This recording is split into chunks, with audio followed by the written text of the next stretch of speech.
Hello' everyone, বৰ্ণালী সৰু পাকঘৰলৈ আজি বনাবলৈ লৈছোঁ শিঙি মাছ, অমিতা আৰু আলুৰ সৈতে পাতল ঝোল।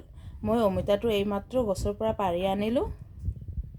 তো আহক ফ্ৰেণ্ডছ, মই আজি কেনেকৈ অমিতা আলু শিঙি মাছৰ সৈতে পাতল ঝোল বনাওঁ ৰেচিপিটো আপোনালোকৰ লগত শ্বেয়াৰ কৰোঁ। মই কেৰাহী গৰম দি দিলোঁ। কেৰাহী গৰম হৈ গৈছে। এতিয়া এড কৰিছোঁ সৰিয়হ তেল।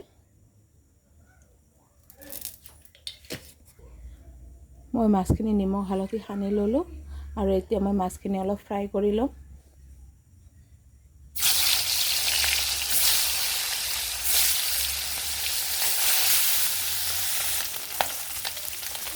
আৰু মই মাছখিনি ফ্ৰাই কৰা হৈ গৈছে।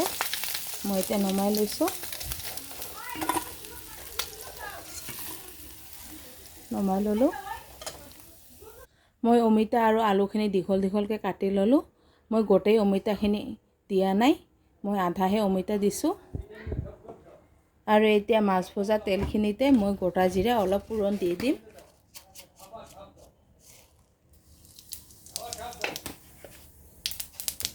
মই এটা পিঁয়াজ সৰু সৰুকৈ কাটি দি দিলোঁ পুৰণ।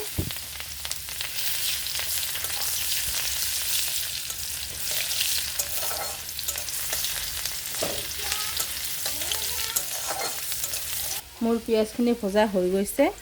এতিয়া মই অমিতা আৰু আলুখিনি এড কৰিম।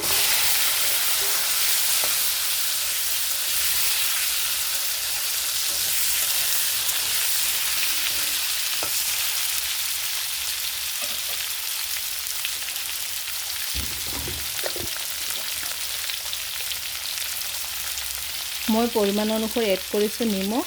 মই 1 চামুচ আৰু অলপখিনি এড কৰিছোঁ।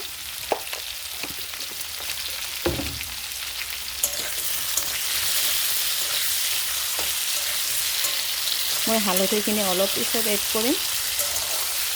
প্ৰথমতে মই অমিতা আৰু আলুখিনি নিমখখিনিৰ সৈতে অলপ ফ্ৰাই কৰি ল'ম।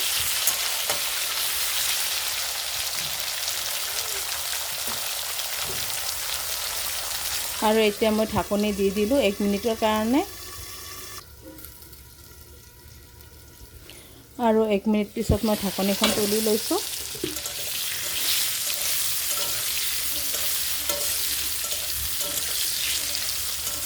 মোৰ অমিতা আৰু আলুখিনি ফ্ৰাই কৰা হৈ গৈছে। মই 4টা কেঁচা জলকীয়া দুফাল কৰি এড কৰিলোঁ। হালধিৰ গুড়ি এড কৰিলোঁ 1 চামুচ আৰু অলপখিনি। আৰু হালধিখিনি এড কৰাৰ পিছত মই অলপ লাৰি দিছোঁ।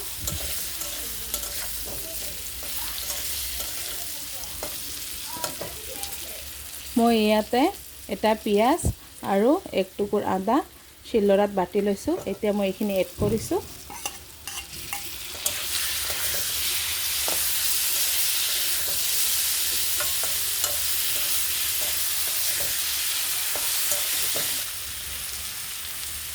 মই প্লেটখন ধুই অলপ পানী এড কৰিছোঁ।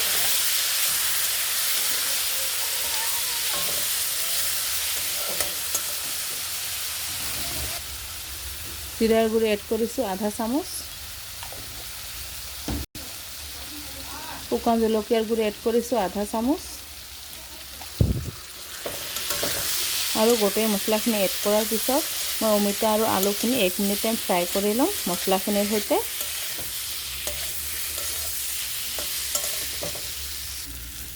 মই অমিতা আৰু আলুখিনি মছলাখিনিৰ সৈতে 1 মিনিট টাইম ফ্ৰাই কৰি ল'লোঁ।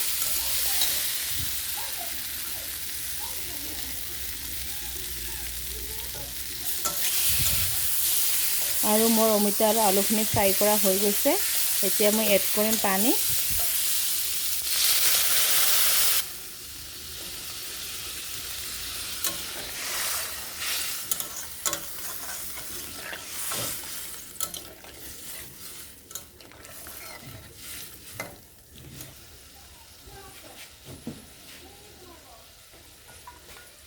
মই অমিতা আৰু আলুখিনি যিহেতু পাতল জোল বনাম, সেইকাৰণে মই পানীখিনি অলপ বেছিকৈ এড কৰিলোঁ।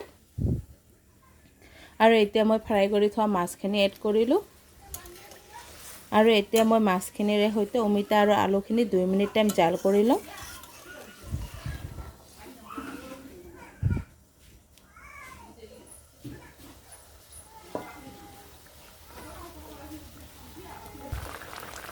মোৰ চব্জিখিনি উতলিছে আৰু মোৰ চব্জিখিনি 2 মিনিট টাইম হৈ গ'ল জাল কৰা আৰু এতিয়া মই এড কৰিম অলপখিনি চেনি আধা চামুচতকৈও কম মই চেনি এড কৰিলোঁ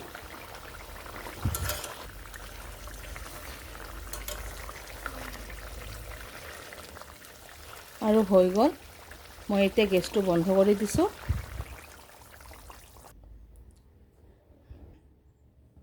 তো ফ্ৰেণ্ডছ অমিতা আলুৰ সৈতে মাছৰ ঝোল আপোনালোকে এনেকৈ ঘৰত এবাৰ বনাই টেষ্ট কৰি চাব মোৰ এই ৰেচিপিটো খাবলৈ বহুত টেষ্টি হয় আৰু আজি মোৰ ভিডিঅ' ইমানখিনিয়ে আছিল আৰু আজি মোৰ ভিডিঅ'টো ভাল লাগিলে লাইক কমেণ্ট শ্বেয়াৰ কৰিব আৰু পিছলৈ মোৰ ভিডিঅ' চাবৰ কাৰণে মোৰ চেনেলটো ছাবস্ক্ৰাইব কৰিব ধন্যবাদ